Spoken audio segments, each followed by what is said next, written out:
Friends, myself Dr. Sachin Goswami welcome you on my YouTube channel Dr. Sachin Goswami's English classes.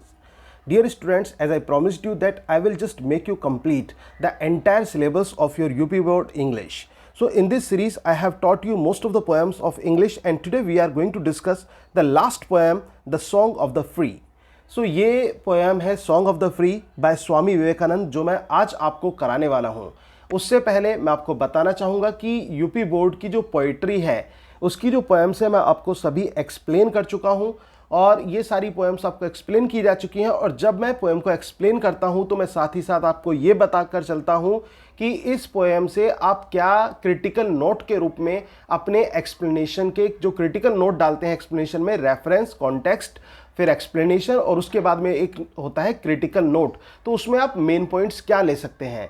अगर जो आप मेरे बताए हुए पॉइंट्स को लिखते हैं तो इस बात की श्योरिटी है कि आप एग्जाम्स में अच्छे मार्क्स गेट करेंगे एक्सप्लेनेशन के वाले पोर्शन में और इसके साथ साथ पूरी इंग्लिश में ही आपके अच्छे मार्क्स आने हैं अगर जो आप ढंग से मेरे चैनल से इसको तैयार कर लें।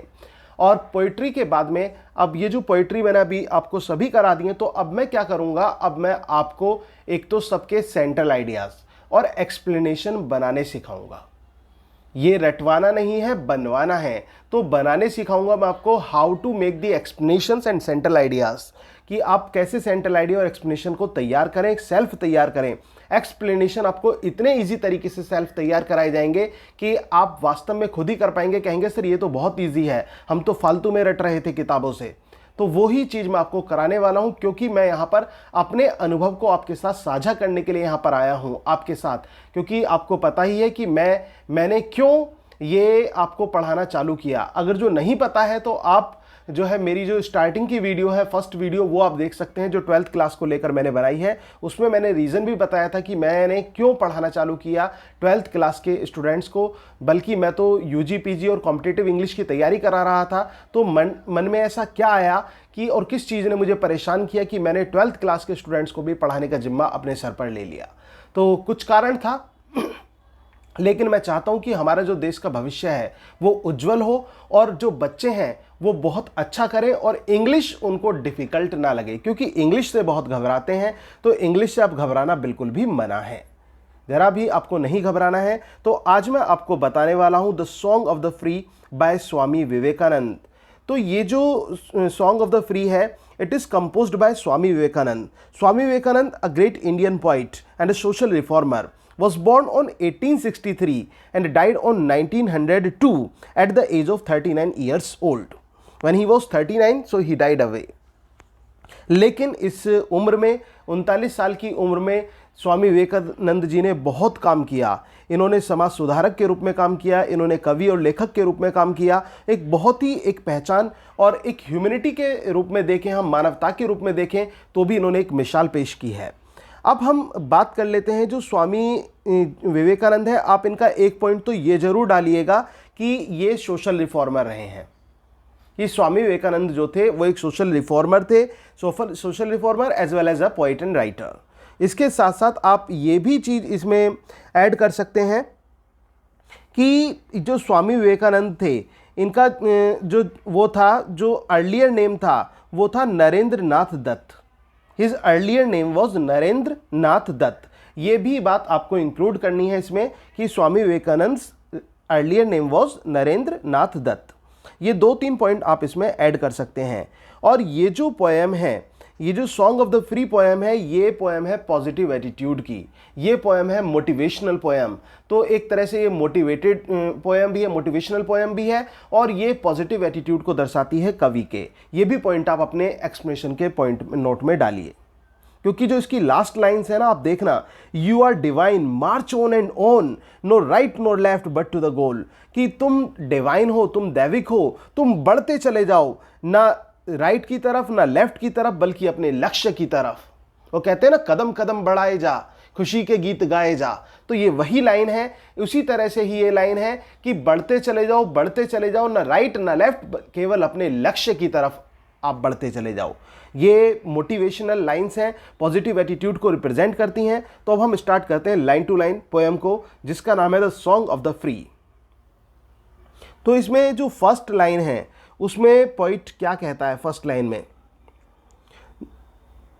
The wounded snake its hood unfurls. जो एक घायल सांप होता है ना, जब सांप घायल हो जाता है तो वो क्या करता है, इट्स हुड अनफर्ल्स, तो वो अपने फन को फैलाता है। घायल होने पर जो एक सांप है वो अपने फन को फैलाता है। The flame stirred up doth blaze. और जो अग्नि है जब उसकी लपटें बढ़ती हैं तो वो और ज़्यादा भड़कती है। अग्नि की जो लपटें हैं जब वो बढ़ती हैं तो अग्नि और ज़्यादा अपना एक विशाल रूप ले लेती है। आपने देखा होगा कि थोड़ी सी आग किस प्रकार से फैलती चली जाती है, तो अग्नि की लपटें तेजी होकर बढ़ती चली जाती हैं। The desert air resounds the calls. और जो रेगिस्तान की हवा है वो बहुत तेजी से गूंजती है। द डेजर्ट एयर, रेगिस्तानी हवा, रिजाउंड्स द कॉल, बहुत तेजी से गूंजती है। Of heart struck lions rage. Of heart struck lions rage. और जो शेर है जब उसको कष्ट पहुंचाया जाता है तो उसका क्रोध और बढ़ जाता है। लॉयंस रेज, हार्ट स्ट्रक, दिल से टूटा हुआ जो शेर होता है, मतलब कहने का मतलब जब शेर को परेशान किया जाता है तो जो ट्रबल्ड लॉयन होता है उसका जो क्रोध है वो और ज्यादा बढ़ जाता है। The cloud puts forth it deluge strength. और जो बादल है बादल भी अपना एक स्ट्रेंथ दर्शाते हैं। When lightning cleaves its breast. और कब दर्शाते हैं अपने इस क्रोध को, अपनी शक्ति को, कब बादल कब दर्शाते हैं, जब बिजली बादलों का सीने में से होकर गुजरती है। You know when lightning cleaves it's breast, जब बिजली जो होती है, आकाश में जो बिजली चमकती है वो बादलों के सीने में से होकर गुजरती है, तो उस समय बादल जो है अपना रौद्र रूप दर्शाते हैं और तभी तो वर्षा होती है। तो ये बात जो है पोइट यहां पर कहता है। और फिर उसके बाद क्या कहता है, When the soul is stretched to its most depth, great ones unfold their best। और यहां पर यह कहता है ठीक उसी तरह से जब इंसान की आत्मा उसे अंदर तक एक तरह से झकझोरती है तब उसे अपने अंदर छुपी शक्ति का एहसास होता है। You know when the soul is stretched to its most depth, जब आत्मा अंदर तक झंझोड़ देती है, great ones unfold their best, तब जो महान व्यक्ति होते हैं उन्हें अपनी शक्ति का एहसास होता है कि मेरे अंदर कितनी शक्ति है। तो ये बात वो कहना चाहते हैं। एक बार मैं फिर से रिपीट करता हूं, यहां पर जो पोएट हैं उन्होंने ये मैसेज दिया है कि एक सांप जब घायल हो जाता है तो घायल होने पर जो सांप है वो अपने फन को फैलाता है। और इसके अलावा जब लपटें जब तेज होती हैं तो और भड़की हुई लगती हैं। इसके साथ साथ रेगिस्तान की जो हवा होती है वो बहुत तेजी से गूंजती है। और शेर को अगर जो कष्ट पहुंचाया जाए तो उसका क्रोध और बढ़ जाता है। और बादल अपने रौद्र रूप में तब आता है और तब वर्षा होती है जब बिजली उसके सीने से होकर गुजरती है, उसके सीने को छलनी एक तरह से वो कर देती है। और उसी तरह से जो मानव की आत्मा है जब उसको अंदर तक झकझोर देती है तब उसे अपने अंदर छुपी हुई शक्ति का एहसास होता है कि वास्तव में वो शक्तिमान है। ऐसा एहसास मानव को तब होता है। अब आगे पोइट क्या कहता है सुनिए। Let eyes grow dim and heart grow फेंट।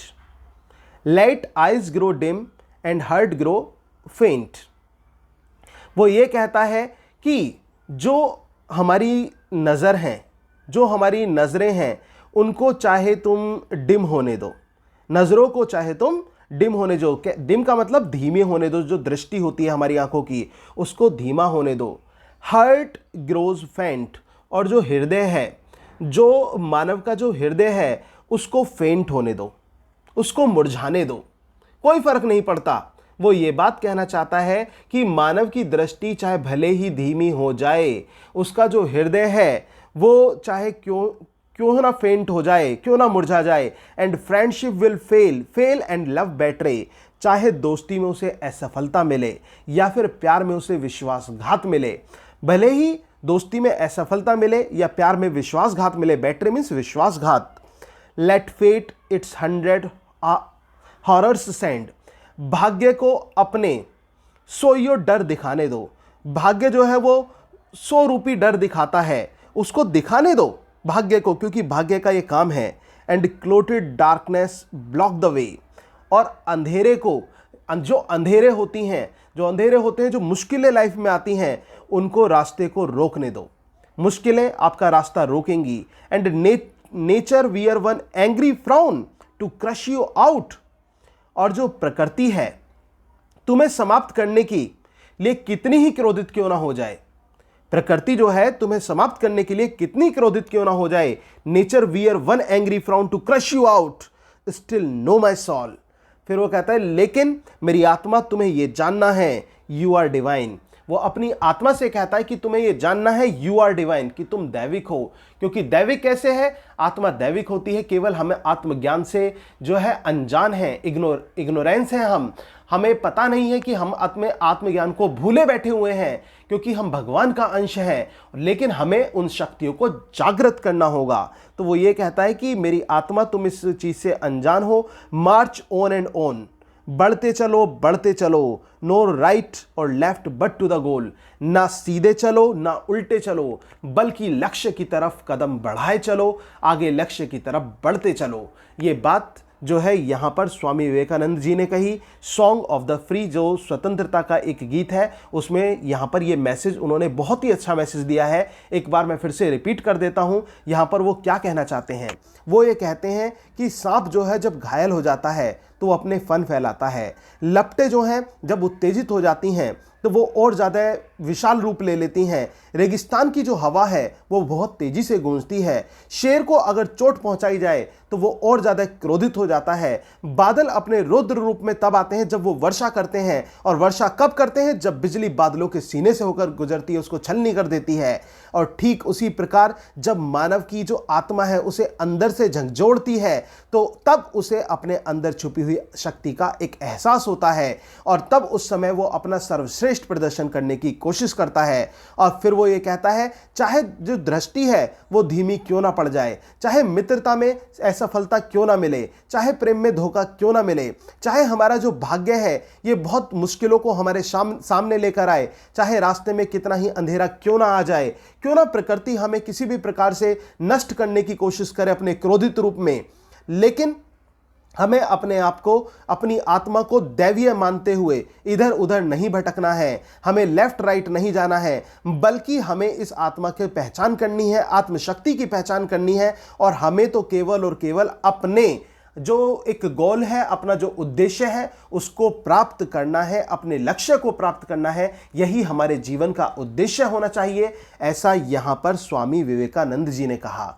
उम्मीद है साथियों कि आपको मेरा पढ़ाया हुआ पसंद आता होगा और मेरी वीडियोस जो है आपको अच्छी लग रही होंगी। अगर आपको मेरी वीडियो अच्छी लग रही है और आप मेरे से जुड़े रहना चाहते हैं तो प्लीज़ चैनल को सब्सक्राइब कर दीजिए और जो बेल आइकन है उसे भी प्रेस कर देना ताकि आपको रेगुलर अपडेट्स मिलता रहे।